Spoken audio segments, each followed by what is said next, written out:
understand what is the process being involved. Okay, so as an author, because this particular webinar we are going to concentrate. And when you talk about the research question, how to write the good research question, the good research question would make you can enjoy with this journey to benefit from this ChatGPT. Actually,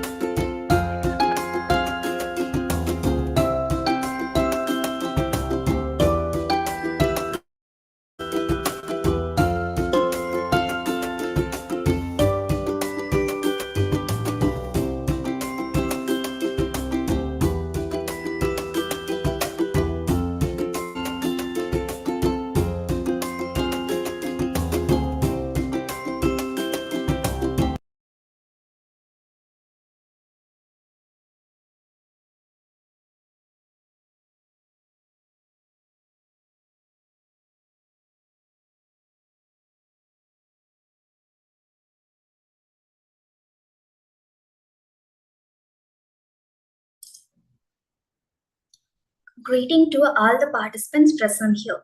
On behalf of Quvae Research and Publication, I would like to welcome you all for the webinar on confirmatory factor analysis of the new ecological paradigm in ethnic entrepreneurship. To start with, let me give you the brief introduction about Quvae. Quvae serves as a platform to publish research articles in prominent journals and conferences proceedings. We assist authors in publishing their research findings in high-impact factor journals, promoting their work, enhancing their reputation, and building a strong scientific profiles. Among several indexing databases, Scopus is one of the most preferred for publishing articles. The wide recognition and impact of these journals makes them highly valued in their academic areas. We have recently collaborated with the Scopus Q1 journal F1000 Research, published by Taylor and Francis. The authors can now easily submit their articles through a partnered gateway with F1000. F1000 Research is an open research publishing platform for scientists, scholars, and clinicians that offer rapid publication of articles and other research outputs without editorial bias. All article benefits from transparent peer review and editorial guidance on making all source data openly available. Now I welcome our speaker, Dr. Nicholas Fazar,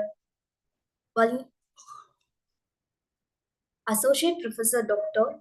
Nicholas Fazar is currently research and teaching professional staff at Manado State University, Indonesia. As a professor, he has 15 years experience in the field of higher education, teaching and research. He has expertise in knowledge management, entrepreneurship, local culture and circular economy study. He has published extensively in reputable international journals, Scopus, WS Index, and several national journals certified by Government of Indonesia. He is an expert in quantitative research with the use of PLS, SEM, and qualitative analysis tools, especially ethnographic methods. Now I welcome you, Doctor. Once again. Hello.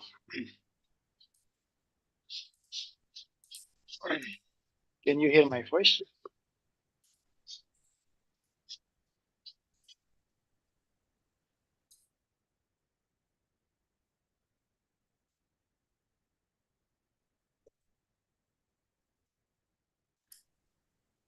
Hello, can you hear my voice? Clear? Hello, can you hear my voice?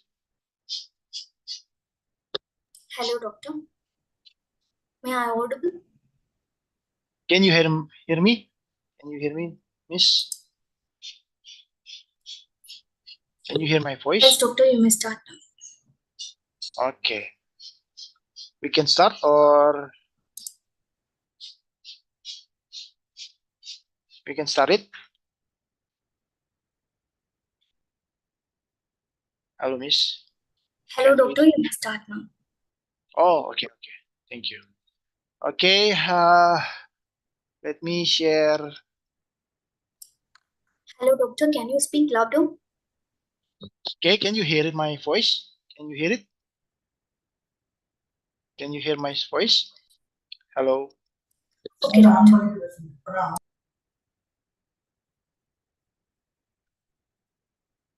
Hello. Can you hear my voice? Okay.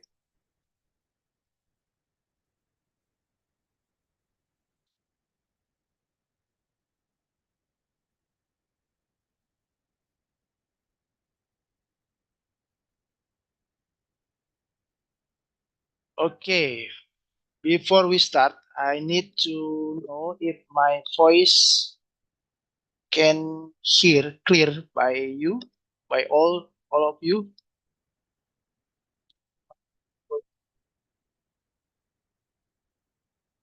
Hello. Is my voice clear?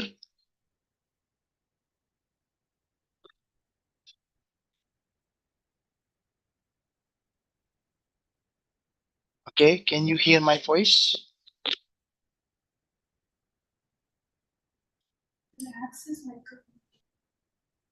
Okay. Okay. Okay. Let me start with my presentation. Okay. Good evening, everyone. Before we begin, let me introduce myself briefly. I am Dr. Nicholas. You can call me Dr. Nico or Dr. Nicholas. And I am a lecturer from Manado State University. Okay, today I'm going to start our discussion about confirmatory factor analysis of the new ecological environment in ethnic entrepreneurship. This discussion is about reconfirm the measurement of the new ecological paradigm scale on the issue of the cultural differences in entrepreneurial ethnicity in Indonesia.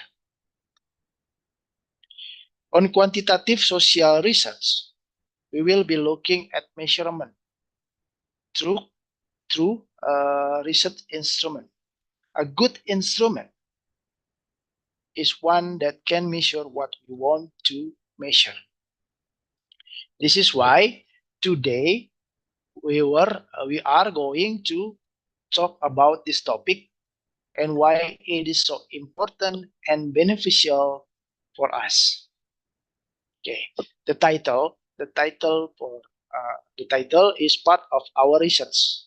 It is under consideration on Scopus Q1, Journal Asia Pacific Social Science Review. I must make a disclaimer that I cannot reveal detailedly the result of our research. However, I will explain the urgency and the novelty of this research. Okay, this is our agenda today. Consists of 14. The first is review on confirmatory factor analysis. The second, we're talking about the issue. The third, we're talking about the result. And the last one, we're talking about conclusion. Okay, we start on the first theme on our agenda. In this part, I'd like to review about confirmatory factor analysis. Okay, have you ever felt confused about instrument and its measurement? Okay, as mentioned earlier, a good instrument is the instrument can measure what we want to measure. Therefore, our instrument need to be valid and reliable. One way One way to determine whether an instrument is valid or not is through by-factor analysis. Okay, I will briefly recall the two methods of factor analysis, which is exploratory factor analysis and confirmatory factor analysis. Okay, please take a look at the illustration in the slide. Figure 1 mention about people asking why people like fruit. If the answer are diverse, some say it's because they taste sweet, sour, or have attractive colors. That is exploratory factor analysis. On the other hand, if the answer is because of the sweet flavor, then it is confirmatory factor analysis. Okay, let's take a look on another illustration. Suppose you need to conduct survey to see if the survey items show similar response patterns and form a construct. Factor analysis assumes that a set of observed variable can be explained by underlying latent variable called factors, which are fewer in number. For example, there is a study about student anxiety using SPSS. Here the question. Do all the survey truly measure SPSS anxiety, or because of other factor like tech anxiety? Okay. If all the egg item load to SPSS anxiety, then it is confirmatory factor analysis. Otherwise, if all the egg items load to SPSS and tech anxiety, then we cannot say it is confirmatory factor analysis, because of the egg items load to SPSS and text anxiety. Okay, at this point, I'd like to turn to the next theme about discuss on why we need to reconfirm about new ecological paradigm scale in the context ethnic entrepreneurship, particularly in Indonesia. First, we discuss about the issue so we can understand why the study is urgent. Since new ecological paradigm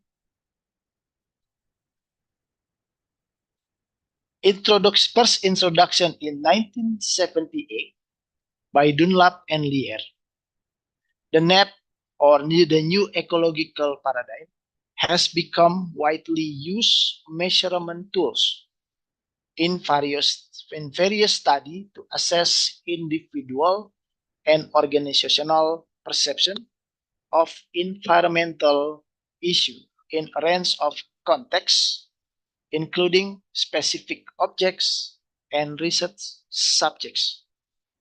Okay, in my country, Indonesia, new ecological paradigm scale is also often used in studies, but many studies still miss or little pay attention to differences between contrasting ethnic cultures. Contrasting cultural differences are common in Indonesia. I repeat, contrasting cultural differences are common in Indonesia. as we have more than 70,000 islands and more than 1,300 ethnicities. In the other word, Indonesia is one of the most diverse countries in the world. Okay, to see further, let we see the next slide. Okay, the figures on this slide are the example of cultural diversity in Indonesia. The Minahasa ethnicity on the left picture is an ethnicity that is famous for its tough, strong, and brave character. Speaks Manado or Minahasan language, and they usually speak loud in daily conversation. They like spicy culinary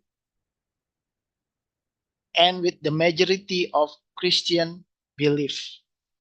In contrast, to the Japanese pictures on the right, especially the central Japanese, which are usually more shy, hesitant, and quiet. And they are also different from Minahasan ethnicity. In their daily language, they like sweeter food and have a dominant Muslim faith. Okay, in relation to the entrepreneurship, Japanese ethnic business.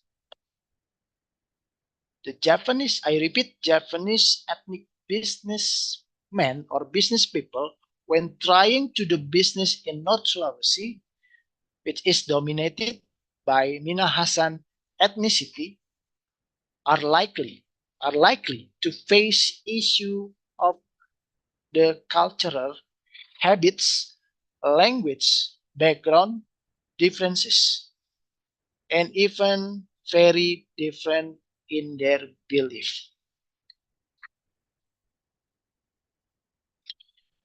So after we understand the issue in the previous slide, we can conclude the ethnic entrepreneurs in Indonesia like living in two environments. According to the most literature, even though individual migration, they will not eliminate the culture or habit of their home region. Therefore, it is possible to raise the issue of environmental concern. For example,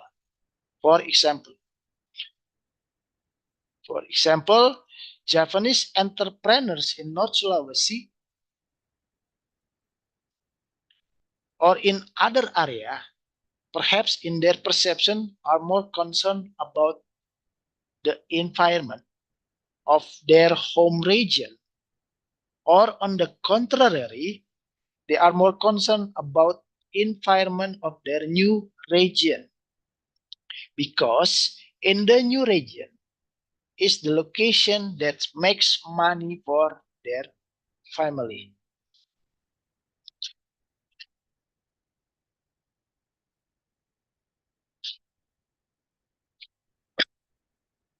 Okay, we move to other issue. In studies related to the measurement scale of the new ecological paradigm, there is some controversy. Dunlap, as the inventor of the instrument, explained that the new ecological paradigm is a single factor measurement. Okay, you can see in your left picture. However, other authors like Van Rieper and Kyle explain new ecological paradigm load two factors.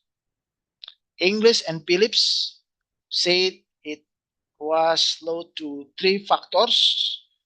Kahn said it was low to 4 factor and even 5 factors mentioned by Amburgi and Thoman. Okay, these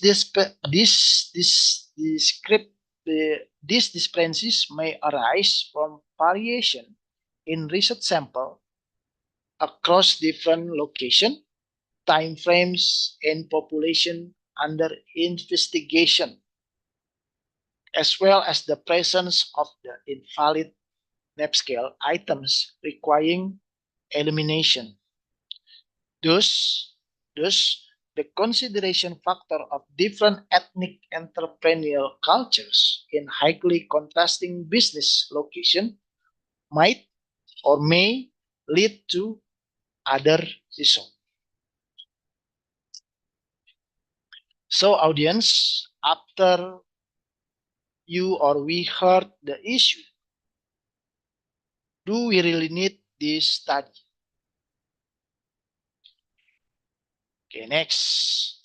Okay, let's move once again to our third theme, as I mentioned earlier. Okay.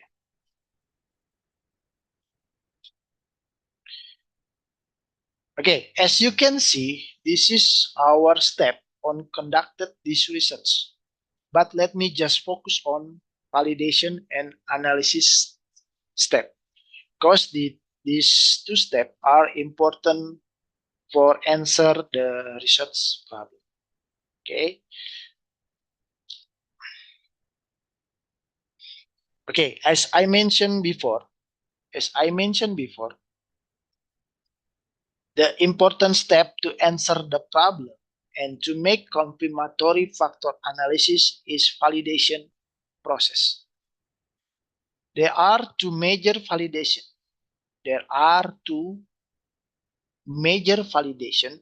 I think every researcher need to follow. First, phase validity. Which is qualitative and rely on author justification. And second, construct validity, which rely on statistic. Okay, now we discuss about phase validity. The phase or content validity for me is the first and the most important step that researchers need to do, because this step will determine the quality of the instrument. For example, statistic tools to measure the validity were based on number. I repeat, were based on number. We can set any number. We can put any number. Then statistic will give the answer. So the phase validity will make sure our instrument is fit enough for make good data collection. There are five states. I usually do in my quantitative research. The first step is to choose the right research instrument. Number one, I repeat, choose the right instrument. I usually choose the original instrument. Yes, I usually choose the original instrument. If it is not possible, then instrument from the other relevant studies can be considered. The 50 items of the new ecological paradigm scale that I was used are the original work from the inventor the scale, which is Dunlop and Lear. Then, because the scale or the instrument is still in English, while my respondents are Indonesian, of course, the second step is to translate it into bahasa.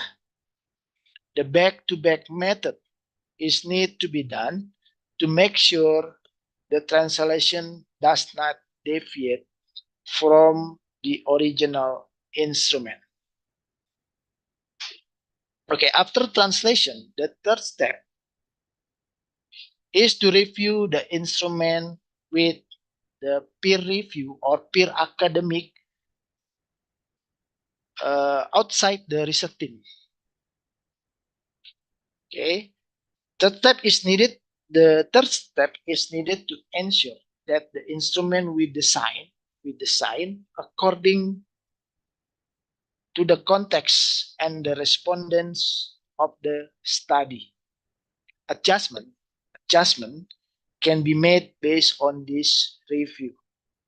The fourth step is to review again with respondent representative to ensure that the statement we convey are easily understood by a respondent. In this section, I think researchers can also optional start to spreading the instrument to 10 to 30 respondents. With this way, researchers can be more confident in the quality of the instrument. The last step is the researcher decided to continue with this instrument, revise, or even replace it with another instrument. Okay, these 5 steps are the justification of the researcher.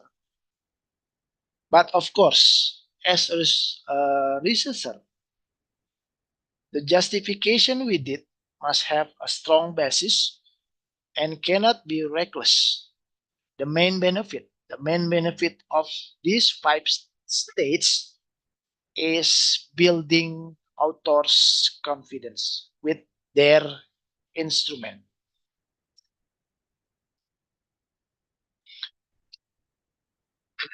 Okay, then after we doing the phase validity approach, then statistical empirical measurement will make our instrument were valid and reliable. This step will make sure our instrument can measure what we want to measure. There are 2 validity tools we could use. First is convergent validity. Hare et al. Released the rule of thumb to see if our construct is valid and reliable are from the outer loading score between higher than 0.5 to higher than 0.7 and created average variance extracted, or we can call AV score higher than 0.5 and composite reliability higher than 0.7. Nunnally also express the accepted value of the Cronbach alpha is higher than 0.6 and ideal score is higher than 0.7. In the table of convergent validity, we show there is no problem occur on the value. Okay, because the score of all measurement points were higher than the rule of thumb. Okay, second, validity tools we can use is discriminant validity. Okay, please pay attention. Okay, please pay attention to this result. Please pay attention. Once again, please pay attention to this result. Can you see any problems? Can you see any problems? Okay, next slide. I will discuss more detail.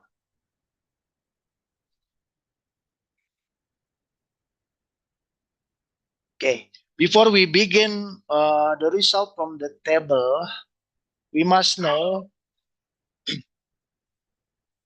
there are some of form of measurement on discriminant validity. Okay, we must know there are some of form of measurement on discriminant validity, which is cross-loading criteria, Forner-Larker criteria, hen and heterotrait, monotrait, or STMT criteria.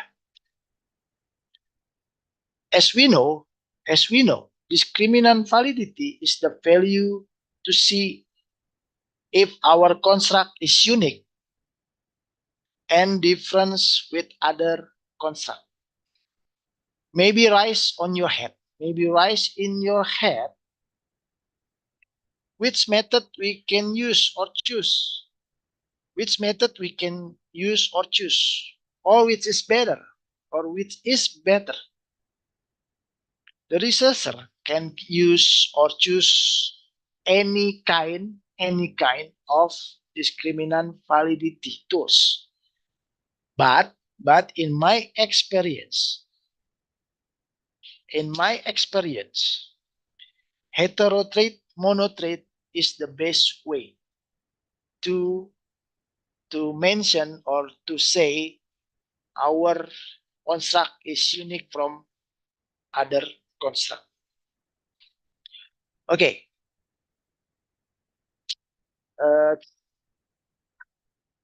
From this table, heterotrait, monotrait STMT ratio as a mean of measuring construct uniqueness within the context of partial least square structural equation model analysis, STMT value which exceed 0.9, indicating the presence of multicollinearity among latent constructs. In the other words, this outcome arises because all indicator items of the I repeat, because all indicator items measure the same underlying concept and indicating construct of the new ecological paradigm may not be sufficiently different from one another. So after we conducted HTMT evaluation, as you can see in the table, there is multicollinear problem. Because HTMT value in many construct, it's higher than 0.9. In other words, there is not enough uniqueness from the observed variable or construct. Okay, as you can see from the figure, the result of this study are quite different from our expectation. Based on the literature review, we expected that the new ecological paradigm scale is a reflective measurement with 5 factors.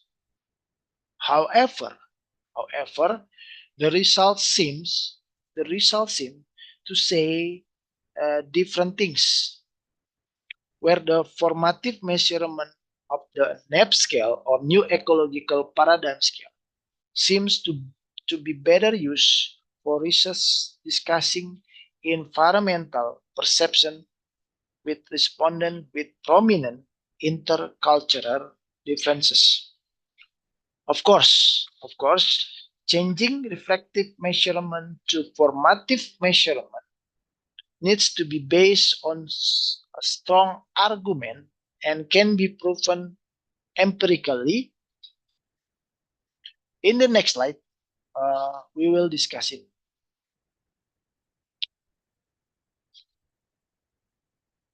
Okay, as mentioned by Hare et al. In 2021, and Koch in 2022, indicators from the formative models are not expected to be highly correlated with latent variable scores. Because they are not expected to be highly correlated with each other, even though they clearly refer to the same latent variable. Thus, all indicators of the new ecological scale were changed from reflective to formative indicators. In this study, to prove that the NEP scale or new ecological paradigm scale in this study is a formative indicator can be seen from the presence of multicolorarities. The rule of thumb indicated by Koch in 2014 is the value of the variance inflation factor, or we can call it fifth score, which should be 2.5 or less. Fifth value greater than 2.5 indicate highly correlated formative indicators, which should be avoided as they can lead to misleading results. From the slide, we can see all the indicators shown fifth scores under 2.5, or it means the suspected NEP scale or new ecological paradigm scale is a formative measurement appears to be suitable or appropriate. Okay, perhaps some of you are curious about what is reflective of formative. What is I repeat. I'm sorry. I repeat. Are curious about what is reflective or formative measurement. This slide may give you an explanation. Okay, in general, discriminant validity were used to see whether latent variable or construct are unique or different from each other. Reflective measurement is supposed to build a causal relationship from construct to items. So, if the construct that is built does not meet discriminant validity, it can be considered that the construct is not unique or not different from other constructs. Okay, now we have come to the final part of our discussion. From all parts of our discussion, we can draw some conclusion. First, new ecological paradigm scale may shift from reflective to formative measurement, with ethnic entrepreneurs as our subject or object. The study showed to us its dimension of or factors of NEP scale could be considered as latent variable rather than being assessed as part of the measurement. Number 3, even with a tight procedure, the study still have limitation. It is why further research still needed to confirm once again the result. Okay, thank you.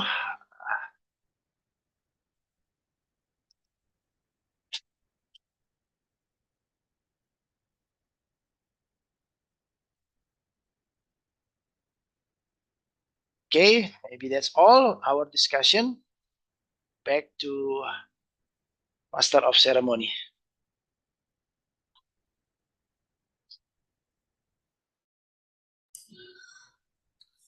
Now the session is for Q&A. Is there any questions from the participant side?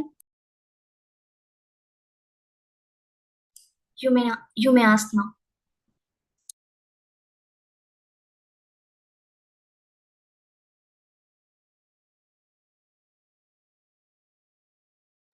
Okay, is there any question? Is there any questions from the participant side?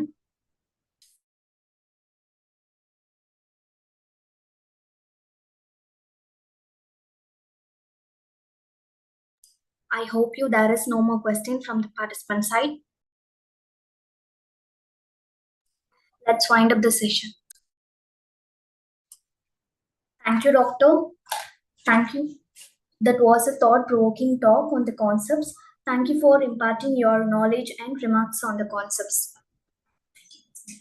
Thank you once again, Doctor.